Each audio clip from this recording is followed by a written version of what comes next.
Well, friends, we're back, and today it's just the two of us. As usual, I am Jeremy, and I'm joined by my friend Jeff. You know what we're doing today, Jeremy? What are we doing? The same thing we do every day. Try to take over the world. Phineas and Ferb. Pinky and the Brain.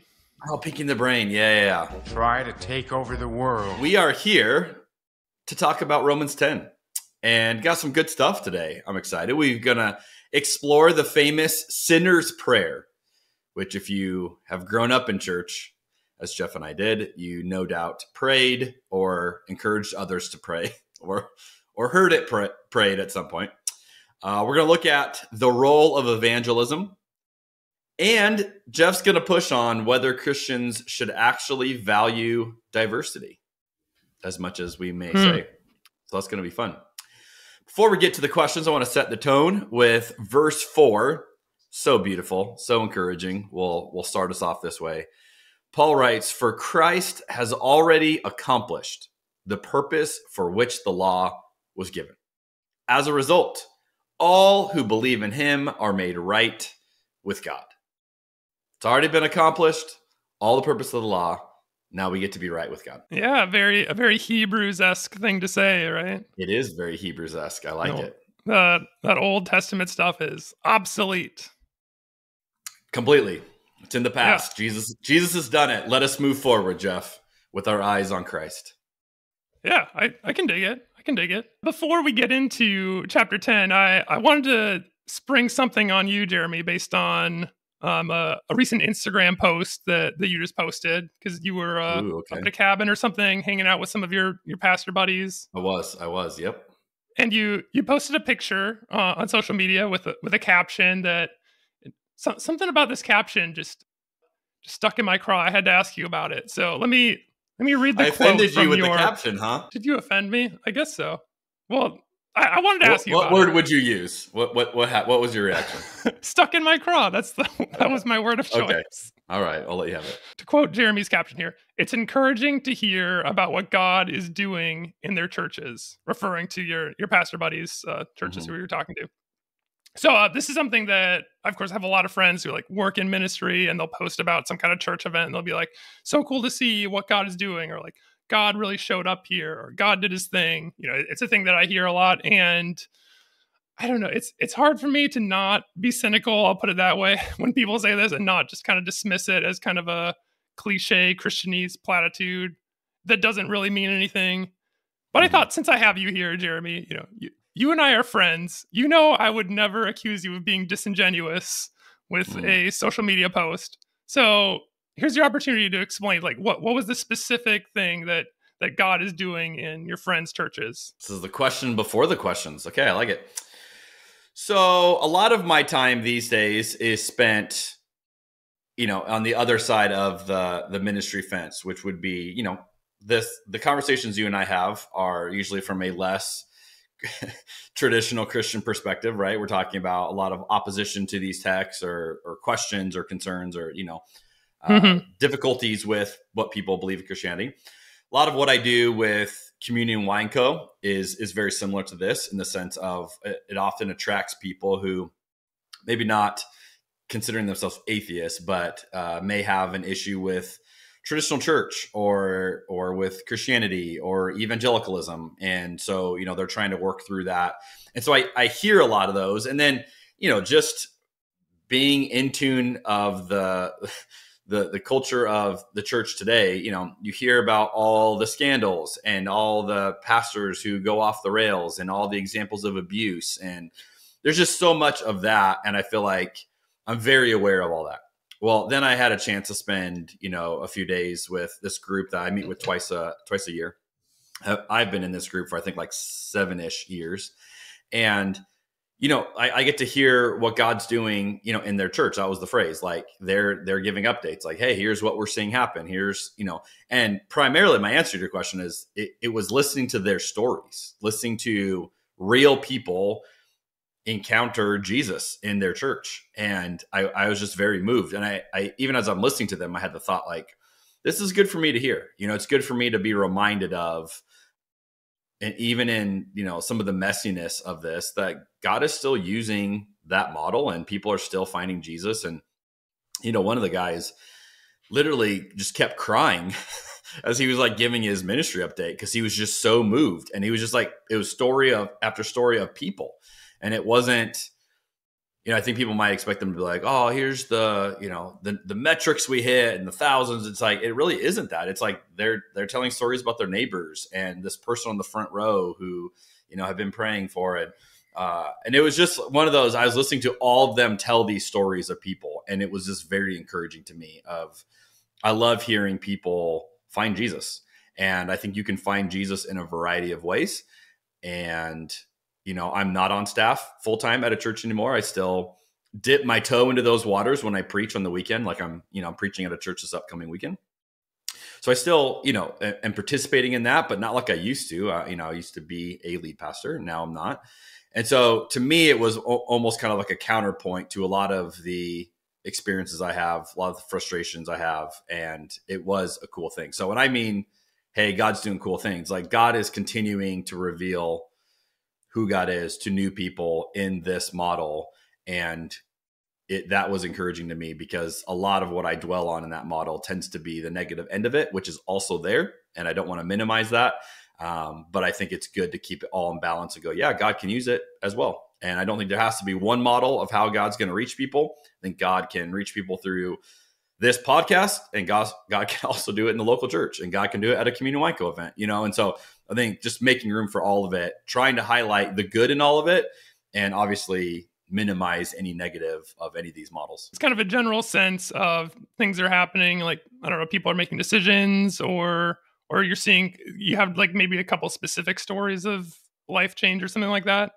And they each did. So they each are sharing stories of people in their church.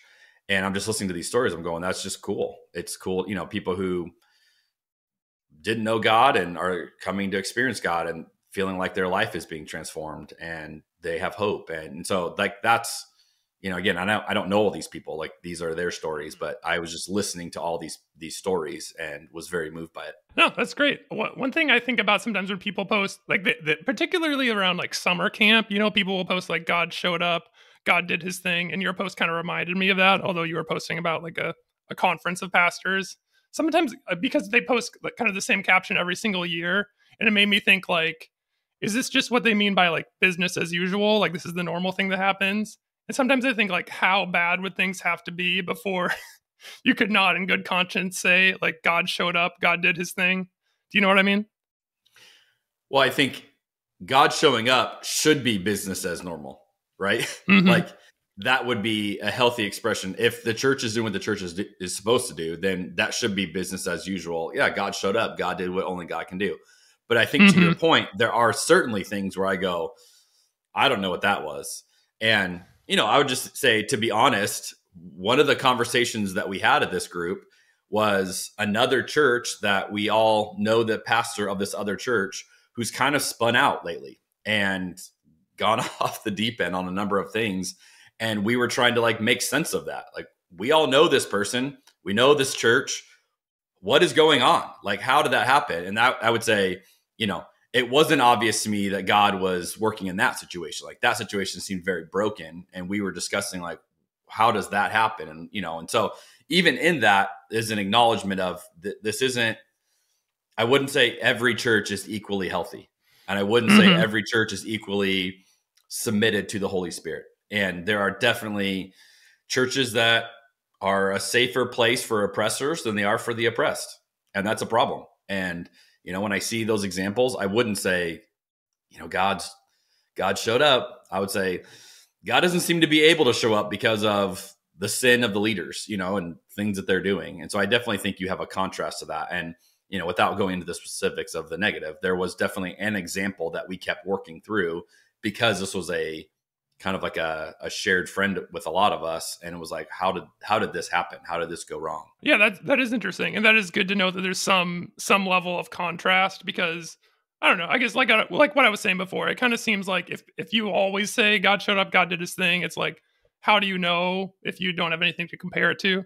But okay, well, that's interesting. And I think there's plenty to compare it to. Yeah. But if I can balance it out, Jeff, and offer a little bit of encouragement that God is still using the church today, then that's all I was trying to do.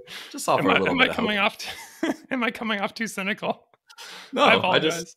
I think there can be good as well. Well, let's continue this theme of, let's keep our heads in the arena of summer camp, and also kind of Christian cliches. Mm-hmm. Yeah, it's decision time, Jeremy. It's Thursday night. That was a nice transition. That was a smooth preacher transition you just worked there. Oh, thanks. Yeah, if I could have the band come up, please. All right. So jumping into Romans 10, we've got Romans 10:9. This is the final stop on the Romans road. I realize we haven't necessarily checked every single stopping point on the Romans road, but here we are, Romans 10:9. If you openly declare that Jesus is Lord and believe in your heart that God raised him from the dead, you will be saved. So to me, this, as I understand it, this is where we get the idea of the sinner's prayer, like this idea within Christian culture of like, how can you be saved? How do you know for sure that you're saved? It's like, you just have to pray this prayer. I believe this is where people get it from. And of course, I understand like it's a controversial topic. Not everyone agrees that this is where salvation comes from or how you achieve salvation. And people will often criticize it for being like this, like fire insurance, like kind of a one and done thing. Or I've heard people call it the magic prayer to kind of mock this idea of all you have to do is pray the prayer and then nothing else. Sure. A couple of scenarios that I thought of are, because this often happens at church camp, you cart all the kids in and then Thursday night you get them to pray the prayer, cry their eyes out, and then you send them home saved. So it made me think, like, I wonder, like, does this apply to everyone who prays the prayer? Like, say a kid is just kind of pressured into going to camp. He's not a church kid, and then he's pressured into praying the prayer Thursday night, and then he goes home and never thinks about God ever again. Is that kid saved for the rest of their life just because of that one moment? Or another kind of famous example is the serial killer Jeffrey Dahmer. Very controversial, the fact that, he lived his life as a serial killer, did a lot of bad stuff, went to prison, found Jesus, presumably prayed the prayer and was saved, and, presumably gets to go to heaven and kind of get away with it in that sense. And a lot of people have a problem with that story. One question I wanted to ask you, Jeremy, because I remember having to pray this prayer, feeling pressured to, and feeling kind of afraid of hell and wanting to cover my bases just to be safe. So I prayed this prayer many, many times as a kid. How many times did you pray the prayer, if you remember? So here's how churchy I am. I don't have memories like as far back as I can remember as a kid. I don't have any memory where I didn't already want Jesus. Like I can't, I don't even have that. So I like literally was the kid growing up in church, hearing sermon after sermon. So as when your dad is like a pastor and you're in the flow of that, I just was always around it. So I can't even remember a time I was like, you know what? I don't have this and I want it. Like I always felt like I had it, is literally as far back as I can remember. Now, as I'm growing up, that meant different things to me at different stages as I understood it. So, I was actually baptized in 3rd grade. That's kind of when I understood like, oh, this piece of it means this, and I want that piece, and that was kind of when that like clicked into place. But I would have said, I would have prayed the sinner's prayer all the time and not even thought anything of it, because it was like, yeah, of course, like this is what I do. This is who I am. This is what I want. So I don't have any moment where I was like, you know what, this is my moment when I literally grew up always thinking I want Jesus, and Jesus, is in my life. And so I was like that super churched kid that was so around it all the time that I literally don't have I have no counterpoint memory to even make sense of that. So I'd be the guy that's like, yeah, I'll pray it again. Like, sure. But I just always grew up thinking I had Jesus in my heart from the little kid song that I would sing. No, that's great. Yes, you don't have any war stories of yourself rampaging like as a 2-year-old before you found the Lord and causing mayhem on the streets. I literally have no memories outside of like some of my earliest memories are in the church. You know what I mean? Of growing up. Yeah. Like, that was my childhood. It was, my dad was a youth pastor at the time and doing all the events and always had, students around us. And I mean, I was just like, I can't think about anything other than that. Like, that's my childhood. Yeah. That's good. I have a memory of praying the prayer for the first time, like telling my parents I want to accept Jesus. And as I remember it, going into like my sister's room, and I remember like laying down on a pillow and praying the prayer. And I want to say I was like 3 or 4, but of course, Oh, like wow. I was so young that it's really impossible for me to know of like, is this an accurate memory or like a memory of a Sure. memory kind of thing. That's young, 3 or 4. Oh, yeah. I mean, it's from what I remember. Who can say? Yeah, who can verify this story? But Just to talk about this idea in general, as I said, it is sort of controversial, and like I understand why people would criticize it. I guess I would also say I understand like why people have this desire to like have a formula. Like it's very easy to criticize the sinner's prayers, like, oh, you can't put God in a box, man. It's not like an easy formula. It's not a religion. It's a relationship. But also, like if you believe in heaven and hell, like the stakes are high. I can see why people are like, just tell me what to do. I need specific instructions, please. My criticism at this point in life is sort of like, how do you approach this topic with children? Because this is how I see it applied most of the time, is you kind of like, as I said, ship kids into summer camp or Sunday school and kind of pressure them into this. So, and then they're kind of like just figure out who they are later in life. So what are your thoughts on this? Do you feel like this model that we have in churches with the sinner's prayer and altar calls and such is helpful or harmful? that's a great question. Before I answer it, let me tell you a story that you made me think of. When I was in undergrad Bible college, we had a scenario that the professor set up in one of our classes, and then you had to go to one side of the room, depending on your answer to this or your response to the scenario, and then each side got to argue why they chose what they chose. And here was a scenario. Imagine you're alive, you're part of the church during medieval times, and your nation has just conquered another nation. And you're a Christian nation. So all these people that you conquered, you basically take them to this river. And at the point of a sword, you say, all right, here's the deal. If you want to live, all you have to do is become a Christian and get baptized. And then you're one of us and we'll welcome you in. And if you don't, we're going to kill you right here. And so then the scenario was, okay, imagine that's what happens, which this is something that happened, throughout history. Mm-hmm. And then, but here's what the professor said. Now you're the church and all these new converts come up who have just accepted Jesus as they have been conquered. The question was, do you welcome them in and treat them just like you would any other Christian? Or essentially, do you have a little bit of skepticism or, like, hey, this is kind of a unique thing. Maybe they don't actually believe. Or is it like, hey, they just got baptized, all's well? And then it was like, choose, basically like, I think one side was like, unwavering, you welcome them in, no different. And then the other side was like, yeah, we'll welcome them, but like, we're going to nuance this or acknowledge the situation type of a deal. So here's what's shocking. Almost the entire class, as I remember this, went into the unwavering, welcome them in category. I was one of the few that went to the other side. And I just said, okay, we're acting like this one moment suddenly has transformed who they are. And I said, they were pressured to do that. Like, all they're trying to do is stay alive. And like, sure, like I might do that in that scenario just to not die. But it doesn't mean I'm choosing that. It doesn't mean I actually believe that. And so I just said, I wouldn't say we exclude them from the church, but to not acknowledge the situation seems silly to me, as if they have chosen this on their own volition, not coerced at all. I was like, it was 100% coerced. And I think you have to acknowledge that. And literally so many people on the other side of the argument that I remember like walking out of that class, and I have this memory, I called my dad because I thought something's wrong with me. Because like everybody else in this class seemed to just know, like, yeah, of course this is real, and I just couldn't wrap my head around it.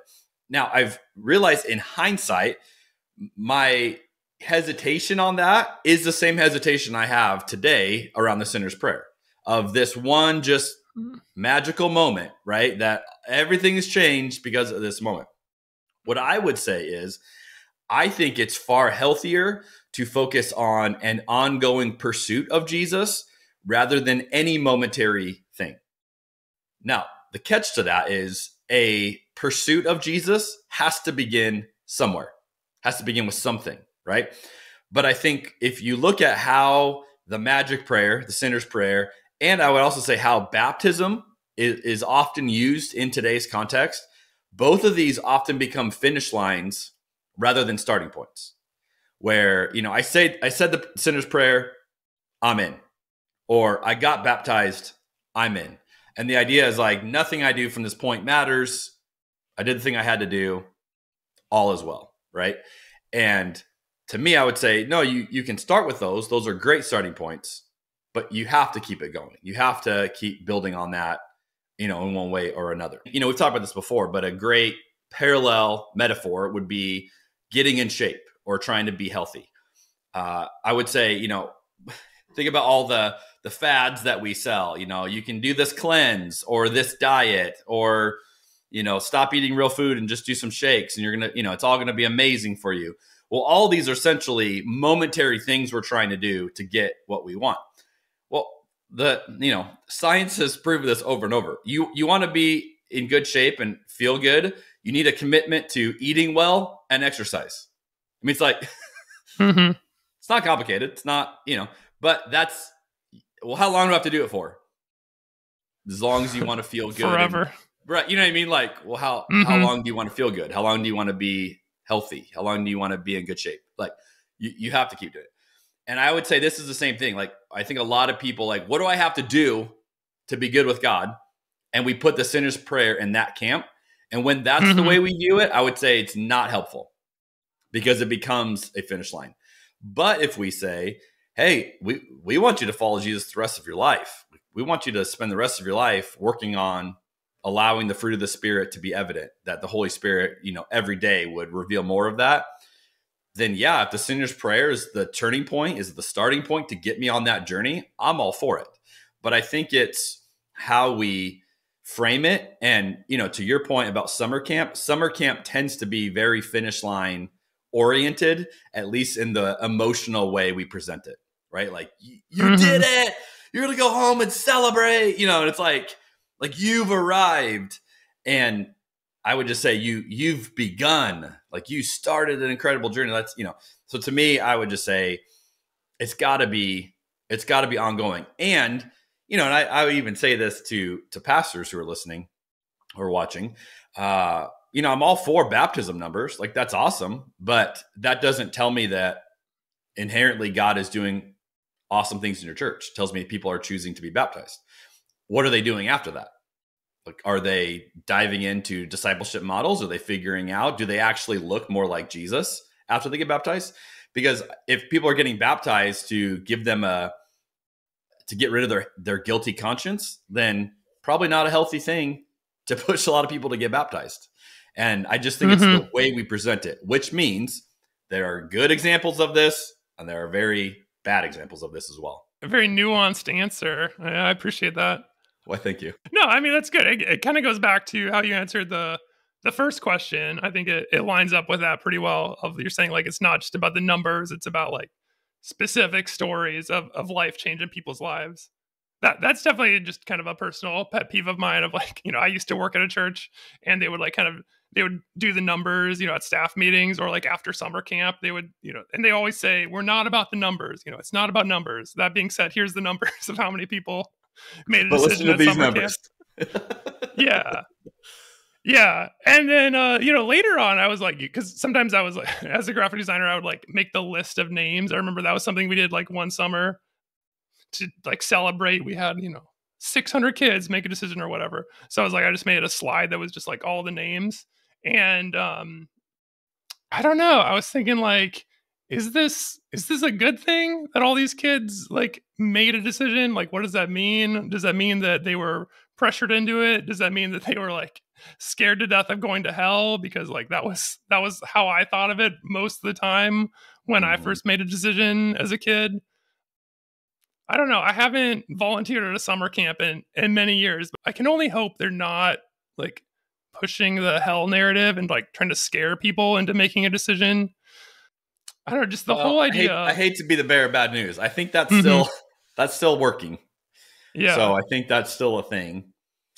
But I did say, even in our group this week, I did say, hey, here's 2 predictions I have for you guys in the future of your church. Convincing people that they have to give money to the church out of like guilt or shame is going to be harder and harder to do. That people aren't just going to inherently think, oh man, I'm supposed to give money to the church. Like that premise is going to be hard. And keeping people afraid of hell enough to motivate them to do what you want is going to be harder and harder to do. And so then my encouragement on both of those were motivate people to give because they're bought into what you're doing and they're excited to be a part of it, not because, they feel guilty. And then motivate people that Jesus really is compelling enough that you don't need to run from hell. You can run to Jesus. And not that any of them were arguing a counterpoint. It was just like, those are things that I would just say, historically, the church has really settled on. Like here, we can get people, scare them that they're abusing God's money and they'll give out of that and then scare them out of hell, and I just think those aren't working the way they used to. We don't live in medieval times anymore, and so I think people are going, yeah, that old pitchfork thing. Like, I don't know about that. Like that doesn't really scare me anymore. So if I'm not enamored with this Jesus you talk about, like I'm probably going to go find something else that I can get excited by. I mean, that's the problem, right? Is like it does work with kids, because kids are susceptible to being afraid of the stories that they're told. So that's where it seems like deeply unethical to me, especially considering people have hell trauma like the rest of their lives, right? That's something that I hope is true. I think that's something that you've said on this podcast, and you believe that like tithing in terms of the obligation of you need to give 10% by default is not biblical, and hell in terms of you'll be tortured for eternity if you don't make the right decision in this life is not biblical.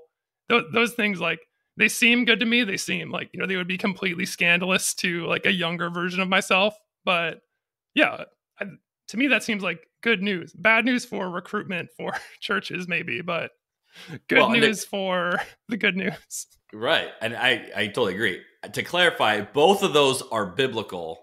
I don't think either of those look like Jesus or what Jesus is asking of us. So you can find those in the text. Yeah. And that's the problem. Right. Most Christians are just looking for a biblical response. Well, yeah, read the Old Testament. And we talked about this a lot in the Hebrew series. The Old Testament's all over the place and says lots of things. And, we're trying to make sense of who is Jesus and what is the biblical narrative pointing us to. And I would say that's Jesus. Let's move on to the next verse. This still deals with this idea of, numbers, getting conversions, that kind of thing. What's the end game here? If say you are running a church and you are like trying to convert people, is it like thinking in the brain? Or are you just trying to take over the world? Verse 14 and 15 here. How can they call on him to save them unless they believe in him? How can they believe in him unless they've heard about him? How can they hear about him unless someone tells them? How will anyone go and tell them without being sent? That is why the scriptures say, how beautiful are the feet of the messengers who bring good news. So as I've said before, I went to a Christian and Missionary Alliance Bible college, which, if you can tell by the name, very heavy emphasis on making missionaries, sending people overseas. I got that. This was a huge verse for kind of the Christian Missionary Alliance recruitment program. This, and of course, the Great Commission from Jesus at the end of his ministry. And so we've talked before about kind of some of the problematic nature of missions, how it can decimate cultures and be very insensitive. Sometimes it can do more harm than good to the culture that it's trying to serve. And I've also pressed you before on just kind of the nature of evangelism, and you've said in the past that you're not big on evangelism. You don't want to be pushy about it. You don't have that urgency that this verse in Romans seems to be pushing for, which makes sense to me as someone who is a universalist. I can see why, if heaven and hell are not on the line, then you wouldn't have that same urgency there. But so I'm just kind of curious from your perspective, with what you believe now, what is the mission of the church? If it's not to just convert the world, not to just make converts, get those numbers, get it to 100%. What do you think? So you've mentioned this, but it absolutely goes back to your view of eternity, because I think there's a lot of, how would I say this? Really good intentioned pastors who preach with an urgency because they literally are afraid of, people in their church experiencing hell. And so I don't want to fault that. And I don't want to minimize that, because I think the heart behind that can be good. However, if you don't have that view that there will literally be people burning for all eternity, then I would say it opens you up to look at it differently, right? And so, so what is Paul talking about here? How can they believe? So Paul's saying, like, how are they going to respond to Jesus if they don't know about Jesus? Which is absolutely true. So how would you spend your life knowing the goodness of Jesus if you don't know Jesus exists? Meaning you can't. Now, it doesn't mean you couldn't meet Jesus when you die, and at that point, God reconciles that and figures that out with you. But it means you could spend your whole life having no idea that there's a better way to live, having no idea that there is a hope, that there is a sense of redemption for the brokenness that you see around you. So to me, if I literally believe that Jesus is good and that God looks like Jesus and that this is the most beautiful and pure and truthful and captivating thing the world's ever seen, why would I not want every single person to see Jesus like that? And the answer is I absolutely would. Because not just that I think it's going to change your eternity, I think it'll change your right now. Like, I think it can change your today when you go, oh, that's who God is? Like, God looks like that? So to me, I would say I don't want anyone to spend any more of their days not knowing a Jesus like that. So it's not I have this urgency because I'm afraid you're going to get burned for eternity. I have this urgency because I don't want you to live life not knowing that God looks like Jesus, and it's incredible. And that realization, changes. So what's the mission? If not making converts, it's to invite people to experience the goodness of Jesus now, not just when they die. Like, to spend your life now in a response to who God has been revealed to be as the person of Jesus. So I do not think that the mission is, getting as many people to obtain fire insurance for when they die. I think it's about experiencing the transformational person of Jesus today. And I would want every single person to do that. And it reminds me of the parable of the workers, where Jesus tells the story and different people show up throughout the day and they're working this vineyard. And the point is, like, the owner of the vineyard keeps calling people in. And I think this is a beautiful metaphor for salvation of, like, some people got to spend all day there. Some people got in later, right? But the point is, like, God continues to invite people in, but we get to say, hey, Jeff, if I could invite you to experience Jesus today rather than 10 years from now, wouldn't I want you to have that? You know what I mean? And at least if you decide I don't want that, that's your decision because you've had the chance to see Jesus, but not because you're like, what do you mean Jesus? Like, I never heard of Jesus. So I think every Christian, even if you believe in my view of eternity, you still have this sense of, like, yeah, Jesus is that good. I would want every single person. I want my kids to grow up knowing that God looks like Jesus. Now, what they choose to do with that is ultimately their decision. And some of them, may decide to follow him. Some of them may not. I don't know how that's going to play out, but I don't want them growing up not at least knowing, here's what I think God looks like, and I want you to be able to respond to that. You had me until the parable of the workers thing. That seems like kind of backwards to me. If you're saying, like, the people who benefited were the ones who got to work all day and got paid the same. I've always kind of interpreted that parable the opposite, right? Of, like, the people who got hired at the very end of the day are the lucky ones because they didn't have to work as much, but they got paid the same, right? Like, that would be like the Jeffrey Dahmer type situation. That's how most people read that parable of, like, suckers at the beginning of the day and the guys that got in last. But it comes down to the other people spent the entire day at the vineyard. Which goes back to, do you think that Jesus is inherently worth knowing? And if the answer is no, I just want to avoid hell, then yeah, get in at the last minute and eat, drink, and be merry. But if you fundamentally believe that Jesus is the essence of all that is good, I want to spend my day at the vineyard. Like, I don't want to be apart from the vineyard. I want to go be at the vineyard all day long. And so I think it boils down to, and again, the way you interpret it is the way most Christians interpret that. Sucks to get there early and spend your whole life working for Jesus. Get in at the end after you've had a chance to have some fun. And it's like, to me, I would go, you just have that's a small version of Jesus, or at least what you think you're going to experience through Jesus. Yeah, I like that. Because I interpret it as like the payment is like heaven at the end. So you get, everyone gets paid the same because everyone gets the same eternity in the afterlife to enjoy. Maybe this speaks to my personality of like, isn't work like no fun? Like, who wants to work all day? But also it's like a biblical principle, right? Of you need to suffer for the Lord, right? Like God says to Paul in his conversion, I'll show you how much you're going to suffer for my name. I'll say I like your interpretation. That's cool. I'm always drawn to the idea of like, what if there was no heaven and hell? Like would it be worth following Jesus just for the benefits in this life? Like I appreciate that you have that perspective and you feel like there is some kind of tangible benefit now, and it's not, you don't have to just like hang on this promise that may or may not come true in the future.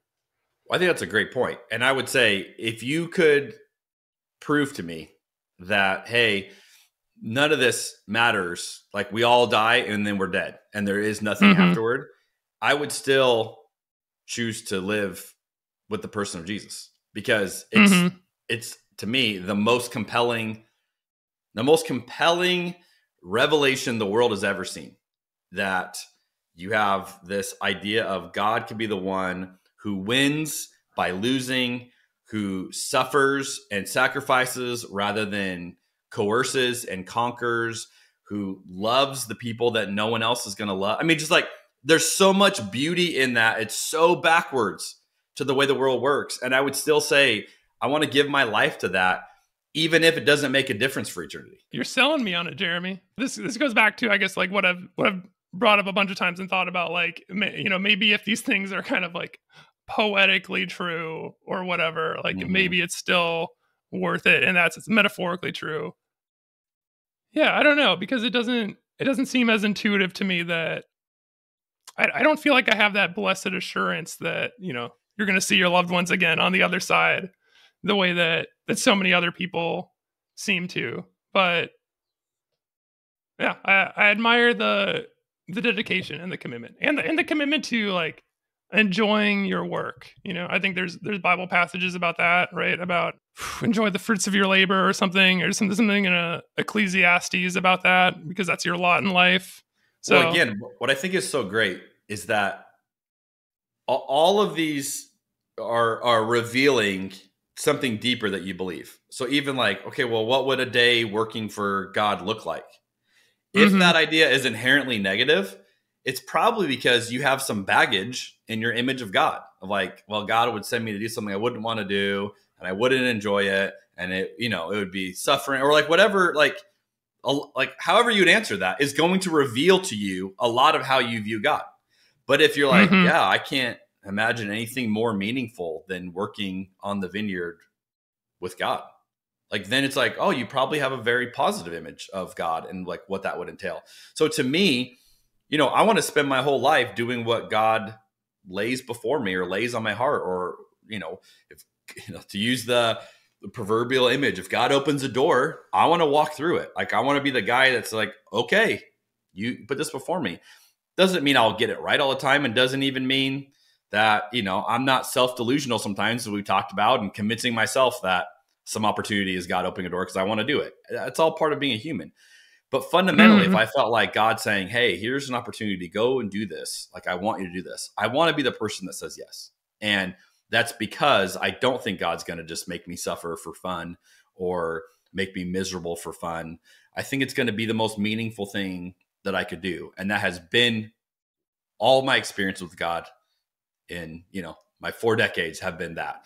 So that's what I conclude. Maybe I can improve the parable a little bit. Do you think that's possible, Jeremy? To make the metaphor a little bit more?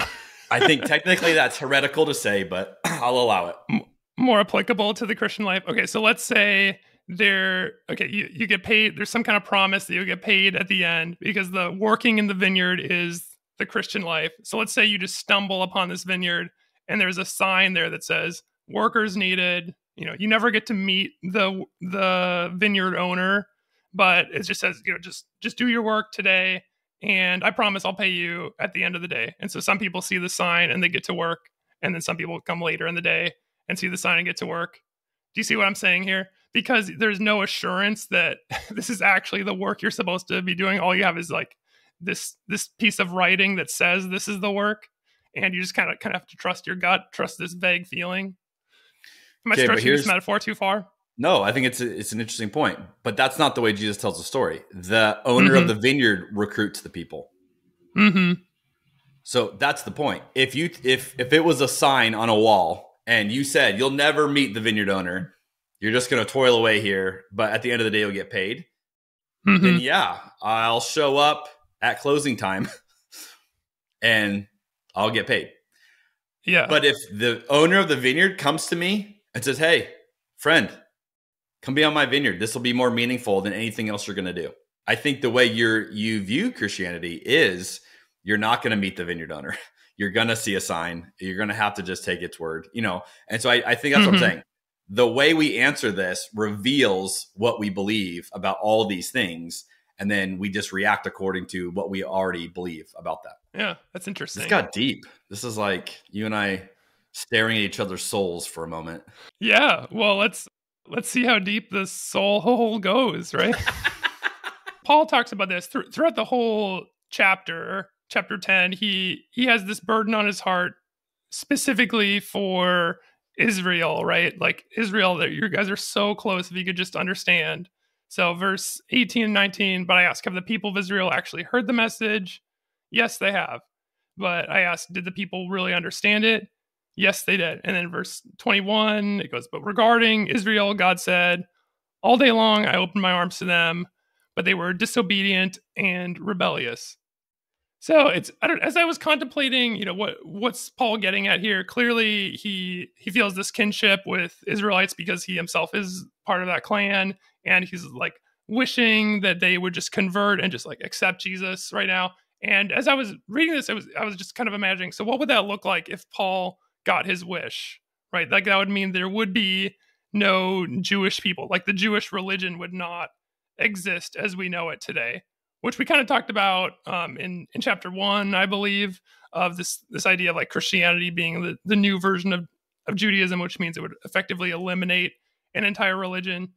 And I couldn't help but think like that would be like the decimation of Jewish culture. Like we wouldn't have Jewish culture as we have it today. And wouldn't that be a bad thing? And of course you can apply this to just all religions. And I don't know. So again, it goes to the whole like making converts thing, like flipping the whole world over to your side. It would mean there'd be no diversity of religion if Christianity got their way.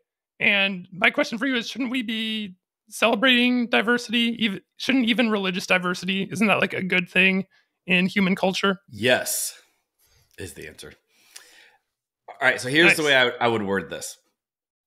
One of the huge problems for Christians is that we think following Jesus means you follow Jesus the way I follow Jesus. So when I'm making a convert, I'm going to make you into a Christian the way I'm a Christian. And the problem with that is it doesn't leave room for the uniqueness and the diversity and the beauty of the Holy Spirit and the way in which the Holy Spirit can bring us all together.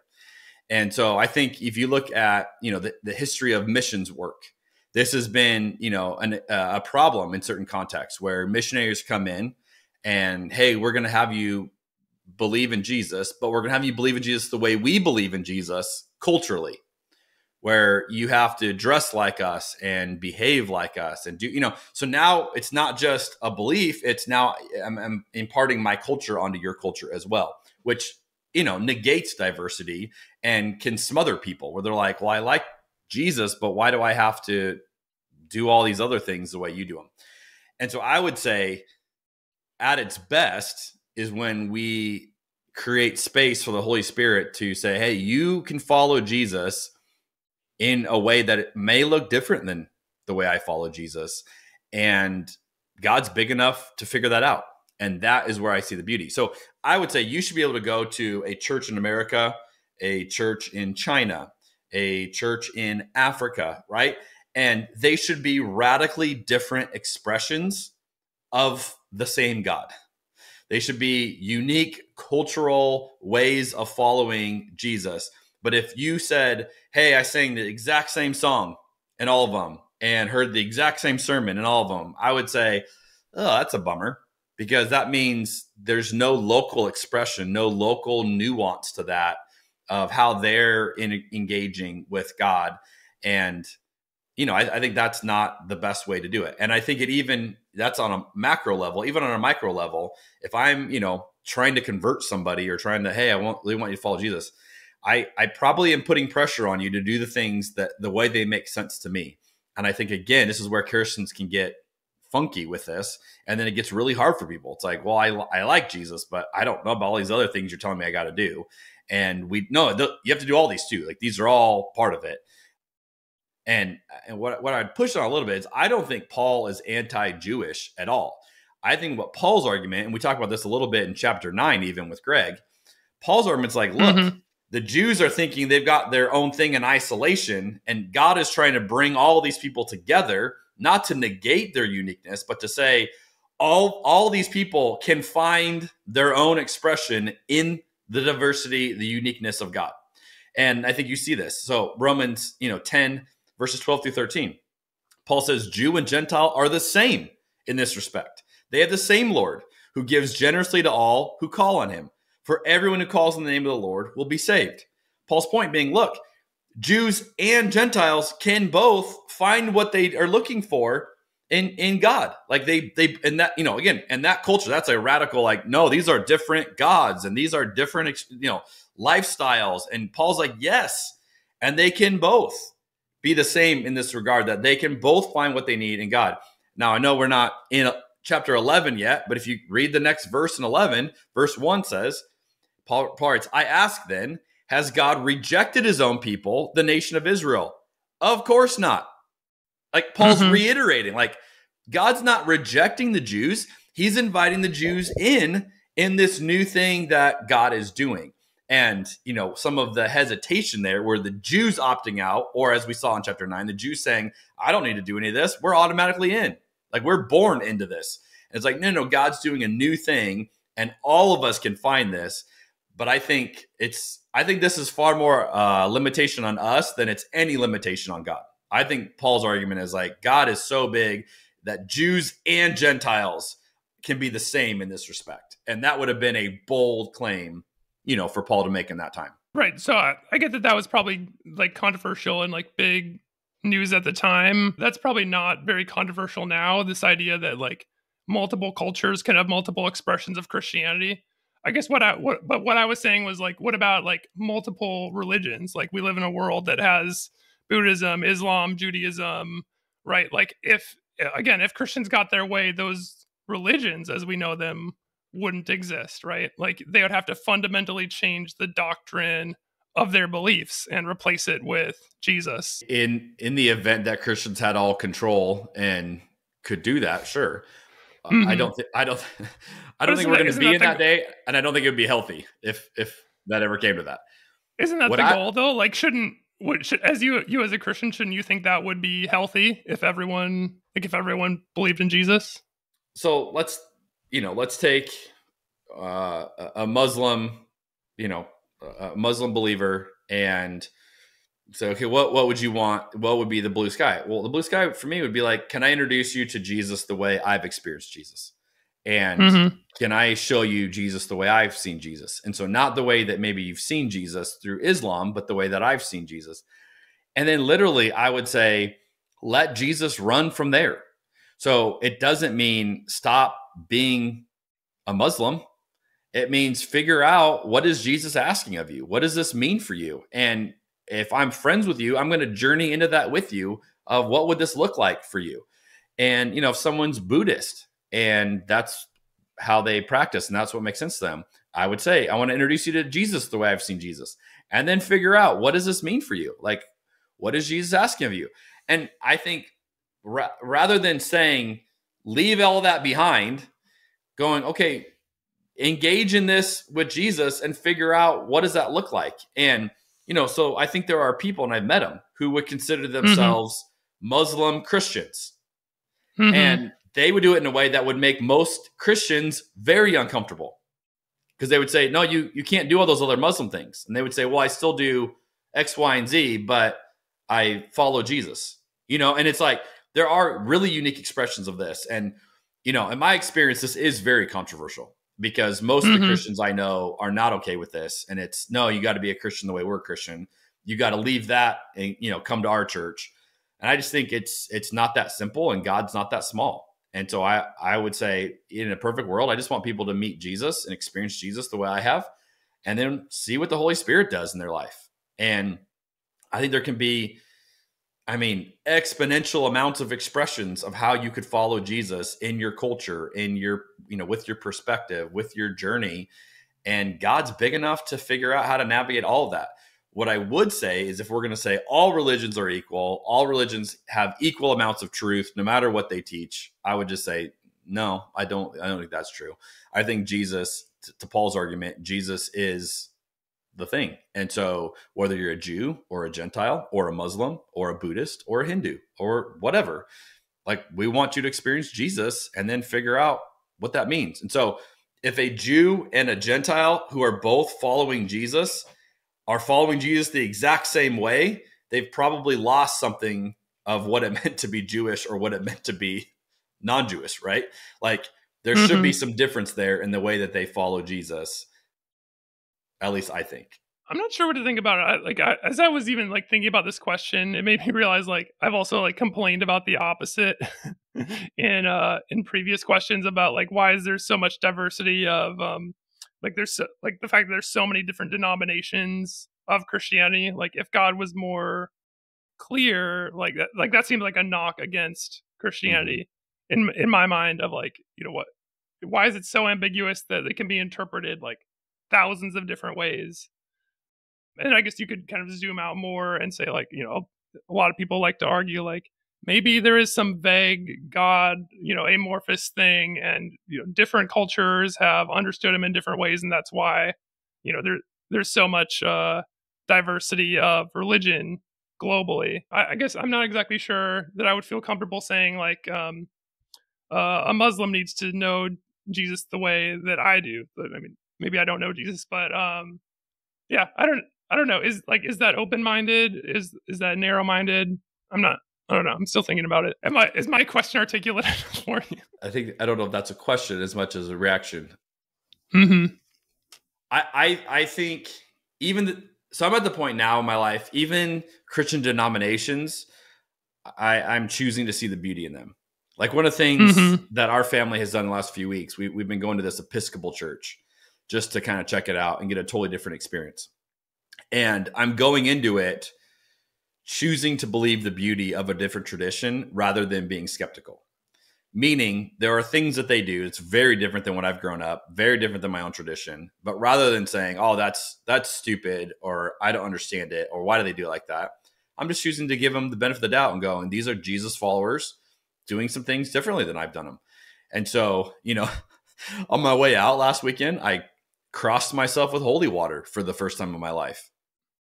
I don't necessarily believe that the holy water is anything magical, but I'm trying to embrace a different tradition, a different way of understanding, how to follow Jesus. And, it was funny. Our kids took communion, and, Eucharist in a liturgical setting is very different than in the evangelical setting. And so, the way they invite us forward, and you kneel on this bench and you hold your hand out and they put a wafer, and then, priest comes by with a cup and it's wine, and, my kids were freaking out wow, it's real wine. We've never seen real wine, at communion. That was a big deal to them. And I kind of made a joke. I was like, you guys know that's not even the most shocking part about that communion, right? And they're like, what do you mean, Dad? I'm like, I think they believe that real wine just became Jesus's blood. They're like, what? I'm like, yeah. I'm like, the priest was blessing it. So I'm pretty sure as I understand it, that's, they believe in transubstantiation and that's what that is. And, my 12-year-old's like, I don't believe that, Dad. And I'm like, yeah, I don't think I believe that either. But, that's how they experience it. So to me, rather than that being like a knock of like, what are these jokers doing?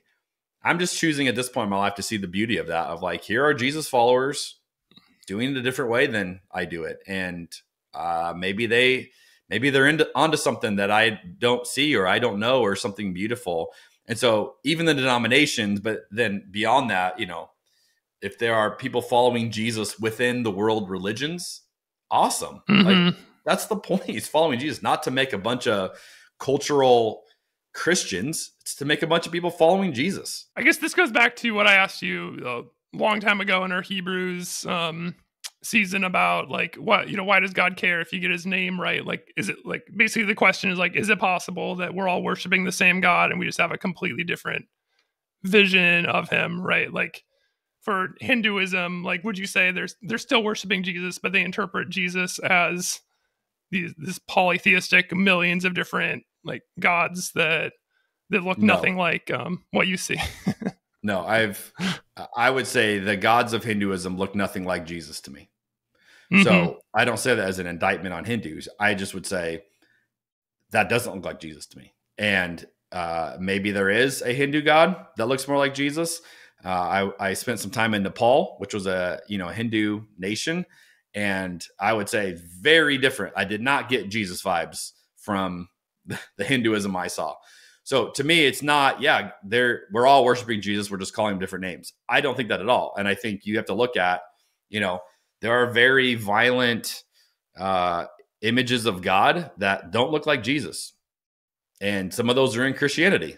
And some of those are I was gonna say, Islam. like and some of those are in Hinduism. And I would say, if it doesn't look like Jesus, it doesn't look like Jesus. And so I don't care if you call it Christian or Hindu or Muslim. Like, the goal is a Jesus looking God, because I think that's what God really looks like. And so anything that distorts that is an issue, is an obstacle to overcome, to see God as God really is. I mean, I was going to say, like, what about all the violent depictions of God in the Bible? But you addressed that, so that's fine. I would put in the exact same category. We've talked about that plenty of times. That I think there are Christians that don't follow Jesus the way they think, right? Because their God looks nothing like Jesus. And so I don't think it doesn't matter what you call yourself. It's like, are you experiencing Jesus? Does your God look like Jesus? And if it does, great. I don't really care what you call it or call yourself. But if we're going to say all these are just the same, I would say then you haven't seen Jesus, because Jesus is a radically unique expression of God. And I think it's the most beautiful expression of God. And I think that's what will change the world. So to me, I think you can miss it on any religion, and you can also probably find Jesus in any religion if you are looking for Jesus. What about secular humanism, for example? Like, what if you believe there is no God, but you believe that there should be no doctrine, we shouldn't try to convert people, but the overall principle is we should love one another, we should care for one another. Like, would you say that looks like Jesus? Is that close enough, or is that like not Jesus to you? Well, I would say you have echoes of Jesus that, if you're like, hey, I'm an atheist and I believe I should love my enemies. Okay, I don't know why you believe that, but cool, because so do I. And the reason I believe that is because that's what Jesus did and taught, right? So I would say you have an echo of that. You maybe got it from a different source, or you don't know the source, or you just believe it, right? Like, I don't know, but I can trace it back to why I believe I'm supposed to love my enemies, because that's what I find in Jesus. So again, I think you can follow Jesus in any of these ways, but the goal is Jesus. The goal is the person of Jesus. So even with an atheist or a secular humanist, I'd be like, I would love to show you why I have come to that conclusion. Yeah. Like, cool, you believe you should love your enemies. I do too. Can I tell you why I believe that? And then like, see what you think about Jesus. like we agree on that. So it's like would you say like the person is more important than the principles in that sense? Yeah. The principles flow out of the person. So the principles are great. Like loving your enemy, that's a great principle. but it's great because it's Jesus. It comes from Jesus. So I think again, that's one of the most beautiful things that Jesus taught. So the world would be better if everybody believed that. And you believe, I think you're most likely to believe that if you fall in love with the person of Jesus and decide, hey, I'm going to follow what he does. Yeah, this seems like maybe this is a breakthrough. I feel like this is where we differ, perhaps. Of like, I don't know. To me, it seems like lots of places. But this, I don't know. This seems profound to me. You're blowing my mind right now because I don't know. I mean, we've talked about this before, right? Like a Christian who does bad things is a worse person than an atheist who does good things. You know what I mean? Like what if I'm an atheist and I deny that Jesus existed or deny the resurrection, but I think we should love everyone?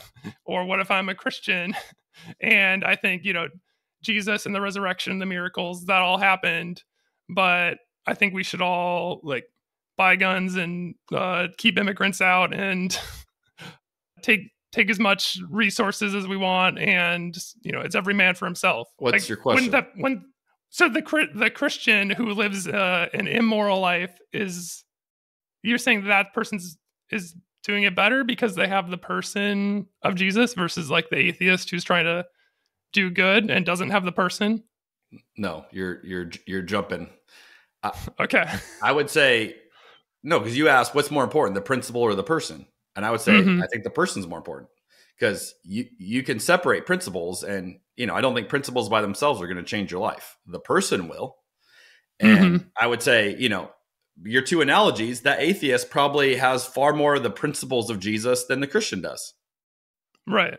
That's what I'm saying. The atheist who has the principles but doesn't have the person versus the Christian who has the person but not the principles. Right. But you're asking me to judge both of them, to which I'm not qualified or asked to judge either one of them. That's not my job. All I'm telling you is I would want to introduce as many people to the person of Jesus as I physically can. And that's what I'm called to do. So which one's better or worse? I don't know. I think we should all look more like Jesus. So I would say that to the Christian who is doing all the things you mentioned. I would say that to the atheist who's doing the things, and I might say the atheist seems closer. Okay. Yeah. I feel like this is a perfect setup for my question now because this is perfect. This is going to be really good. All right. So we've just primed this pump. Jeff and I are on totally different pages here. So this is going to be good. So this is my question then. This is off the same verses you just asked me. And I was staring at these and I thought, ooh, I have a fun one for you. Okay. So to reiterate verse 16, we already read this, but Paul says, not everyone welcomes the good news. For Isaiah the prophet said, Lord, who has believed our message? I like the way, because welcome just sounds kind of like an interesting way to phrase that. David Bentley Hart says, but not all heeded the good tidings, which I thought was a funny way to phrase that. Some did not heed the good tidings. So here's the argument, okay? Paul says, verse 18, that all Israel has heard the good news. And then in verse 19 says that all Israel has understood it. But then in verse 16, that they have chosen not to welcome it or to heed the good tidings. Okay, this is Paul describing Israel. Well, as I looked at that, I thought, that's my friend Jeff. He has heard the good news. He has understood the good news. And he has now chosen not to welcome the good news. So my question is, do you feel any connection to Israel in this regard? Yes or no? Call me Israel. Quote Moby Dick. Yes, I've definitely heard the good news. Like I've said before, like maybe I've heard it too many times. Maybe that's my problem. And I certainly used to welcome it, right? Because I used to be a Christian, like when I was 3 or 4 years old, I guess you could say I welcomed it then, and many times since then. And the question is, do I understand it? Like, do I understand what the gospel is or why it makes sense? No, this is not my question. That's not your question? No, you're mixing my question up. So let me rephrase it. Okay. So Paul says, Israel has heard the good news. You have too. Israel has understood the good news. You have too. I'm saying both of those are true for you. But then he says Israel chose not to welcome it. That's what I'm saying for you. You're choosing now, or whatever phrase, not to heed the good tidings, David Bentley Hart. So you you have heard it, you do understand it, but you've chosen not to embrace it. That is just logically a parallel right there, from what I'm reading the text. So do you resonate with that? Going, yeah, me and Israel, we're the same in that regard, because you have heard it, you have understood it, and you have chosen not to welcome it. I guess it makes sense. Yeah, I mean, where I wanted to go with that was to say that, like, I feel like I don't understand it. Like, that's the problem. But is that not a good place to go with this question? I mean, it's your answer. I would say you have understood it, because I knew you when you were a Christian. So I don't think it's like, the premise of this makes no sense to me. Now, if you may say today you're choosing not to welcome it because it no longer makes sense, then, maybe that's your answer. But I would not say of you that you never understood Christianity. Yeah, sure. That's fair. I'd say, like, I understood it earlier in life when it was first introduced to me. I don't know, like, as much as a child. This kind of goes back to the childhood indoctrination thing. Like, did I understand it, or was I just pressured into it? But whatever. Yeah, I definitely, like, intellectualized it, understood it as I grew up, recommitted my life, like, committed to doing ministry, all these things. But I don't know, like, I feel like a big part of my reason for deconverting, and definitely a big part of, like, me wanting to do this podcast, is because, like, it's, as I said in Hebrews about the blood atonement things, it's one of those things where it's like, the more I think about it, the more it doesn't make sense, just in terms of, like, the actual gospel message of the atonement, which, we talked about that for hours. And I remember, like, on Good Friday a couple weeks ago, I went back and listened to our conversation to try to hear your explanation for the blood atonement again.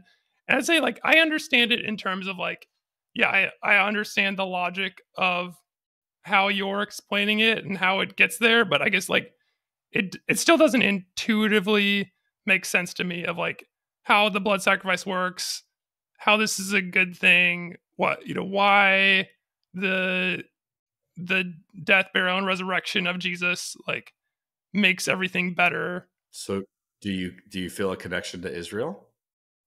Yeah. Yes. That was my initial answer. Call me Israel. I know. I never heard you say yes. You just said, call me Israel. Oh, yeah. Because I wanted to give a more classy reference, because I started the podcast by quoting Pinky and the Brain. Oh. No, but, like, when you read this, do you find yourself resonating with them? Like, well, yeah, they had good reason not to welcome it. You know what I mean? Like, do you see yourself in that, or is this like, no, that was they had their thing, I have my thing? Yeah, I guess I don't.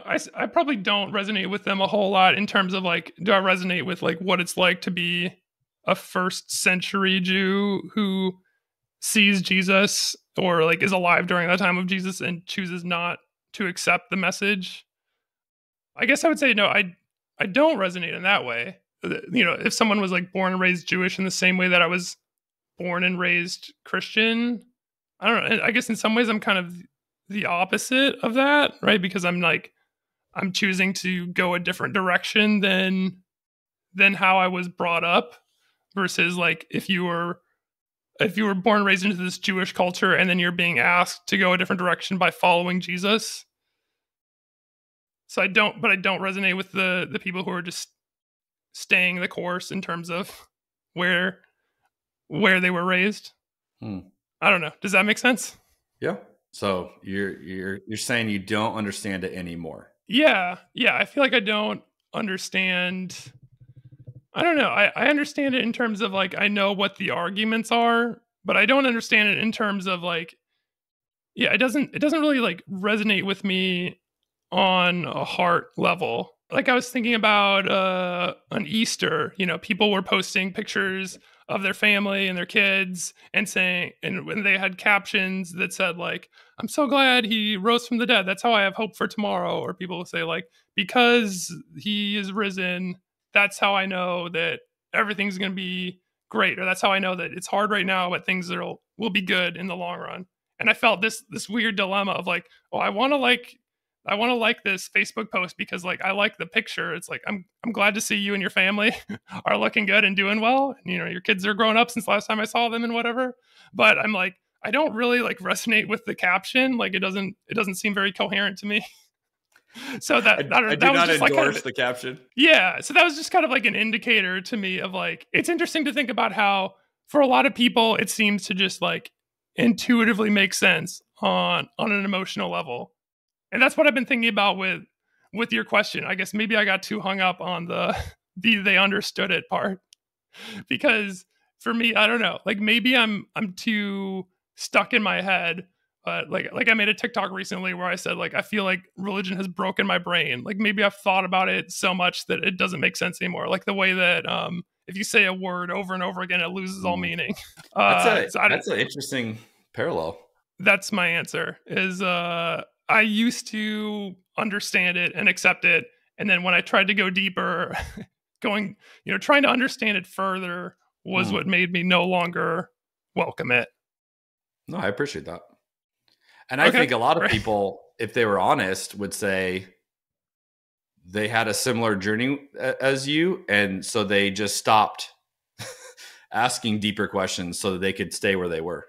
You know what I mean?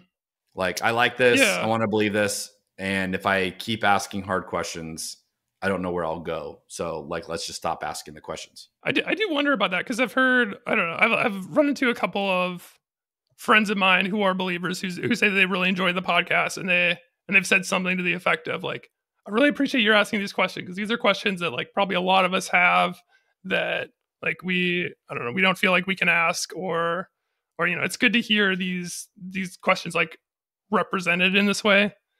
Yeah, which makes me think, like, so what does that mean for them, of, like, where are they at? Because I don't know, that's something that's just, like, it's weird to me that these ideas of, like, the doctrines of Christianity are so mainstream. They're so widely accepted, and they seem like to be somewhat incoherent. And when I try to analyze them on a deeper level, a lot of things in the faith are at surface level logical contradictions. God is fully, Jesus is fully human, fully God. What? You know what I mean? Like, there is element to it where it's like, how? Or, explain the Trinity. How is God 3 in 1? Like, those are hard things to reconcile. And so I totally appreciate it. And I would just say, I applaud you for continuing to ask questions, continuing to go, even if you go into an area you're like, I don't know where this takes me. I don't know what this means. And I think that takes courage. So I applaud you for that. I'll take all the applause I can get, Jeremy. Appreciate that. There we go. Okay, this was a totally rambly episode. I feel like I don't know. Do you feel like we covered some good ground here? I like it. Yeah. I mean, no more rambly than our other ones. Oh, okay. Good. Yeah, maybe it's just me. Maybe sometimes we go where it goes, Maybe my brain is just fully broken right now, but that's good. If you think we're on track, then I trust you. You're saying the word too many times. You got to just move on. Just let it go.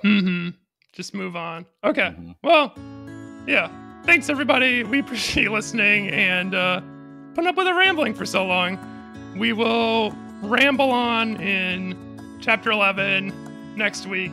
See you then.